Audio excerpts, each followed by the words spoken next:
तो हेलो दोस्तों, मैं हिमांशु। जैसा कि मैंने आपको इससे पहले भाग में बताया था कि जब एली चली जाती है उसके बाद से फिर धीरे धीरे एकदम बिल्कुल टूट जाता है। उसको समझ नहीं आता है कि कहाँ वो सही है, चंदर कहाँ गलत है। फिर उसको उसकी याद आती है। इस बीच में सुधा के हालात बहुत बुरे होते हैं, बहुत।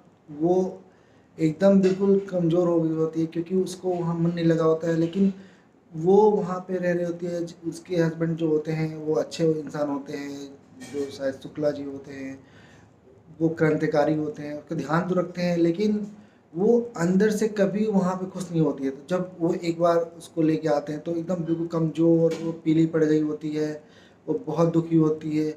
वो अपने सारे दिल की बात बताती है कि वो ना चाहते हुए भी चंद्र के चक्कर में उसने शादी कर ली होती है, लेकिन वो वहाँ पे खुश नहीं है। धीरे धीरे टाइम बीतता जाता है। फिर चंद्र को एहसास होता है कि उसने बहुत गलत किया सुधा के साथ, लेकिन वो करे तो क्या करे।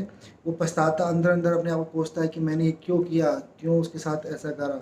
फिर वो धीरे धीरे उनकी बातचीत बंद होती है। वो बहुत अंदर ही अंदर अपने आप को बहुत कोसता है, दुख करता है कि मैंने ये क्यों किया।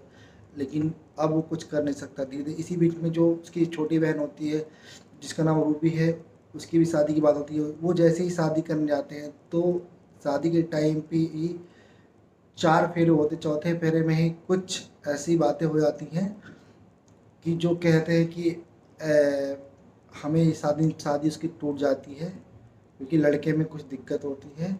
और वो फिर वापस घर पे आ गए होते हैं सुधा के। तब जब पता चलता है कि शादी क्यों टूटी, उसके बाद से फिर वही उसकी मम्मी ने उसको बहुत उल्टा सीधा कहा कि कुलच्छनी है, ऐसा है वैसा है, करे तो करे क्या। लास्ट में बेचारी वो बहुत रोती है, बहुत रोने लगती है। फिर उसके बाद से जो सुधा के डैडी होते हैं, फादर होते हैं, वो समझाते हैं कि अब ये लड़की को मैं पढ़ाऊँगा, आप इसके बारे में कुछ नहीं बोलेंगे। धन्यवाद। आई कहानी नेक्स्ट वीडियो में।